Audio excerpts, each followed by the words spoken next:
तर बघा काय माहिती आहे, शासन नियमानुसार टी परीक्षा उत्तीर्ण न झालेल्या शिक्षकांची जिल्हानिहाय तालुकानिहाय शाळेच्या नावासह माहिती मिळण्याबाबत अशी मागणी केलेली आहे. कोणी केलेली आहे बघा, माननीय आमदार प्रशांत बंब यांनी ही मागणी केलेली आहे की जे शिक्षक टी पास झालेले नाही आहेत त्यांची मागणी केलेली आहे. तर बघा शासन नियमानुसार टी परीक्षा उत्तीर्ण न झालेल्या शिक्षकांची जिल्हानिहाय तालुकानिहाय शाळेच्या नावासह माहिती मिळण्याबाबत शासन निर्णयानुसार टी उत्तीर्ण न झालेल्या शिक्षकांची माहिती मिळण्याबाबत उपरोक्त विषयांकित प्रकरणी दिनांक 13 फेब्रुवारी 2013च्या शासन निर्णयानुसार 13 फेब्रुवारी 2013 नंतर नियुक्त करण्यात आलेल्या सर्व शिक्षकांना टी परीक्षा उत्तीर्ण करणे बंधनकारक आहे.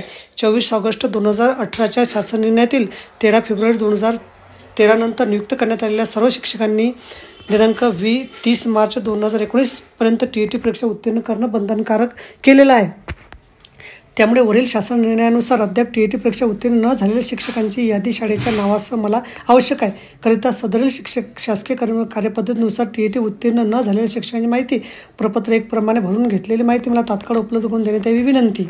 तर बघा अशा प्रकारे सर्व जिल्हा परिषदांना हे पत्र दिलेलं आहे माननीय आमदार प्रशांत बंब यांनी, की याच्यामध्ये त्यांनी काय मागितली माहिती मागितली आहे की त्या नमुना कोणता दिला बघा.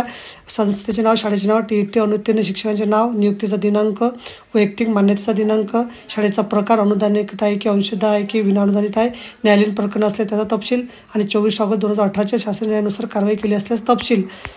तर बघा अशा प्रकारे टी परीक्षा उत्तीर्ण न झालेल्या शिक्षकांची माहिती आता सादर करावी लागणार आहे. मग आपल्याला समजलं असेल, व्हिडिओ सुद्धा आवडला असेल, लाईक करा, शेअर करायला विसरू नका. धन्यवाद.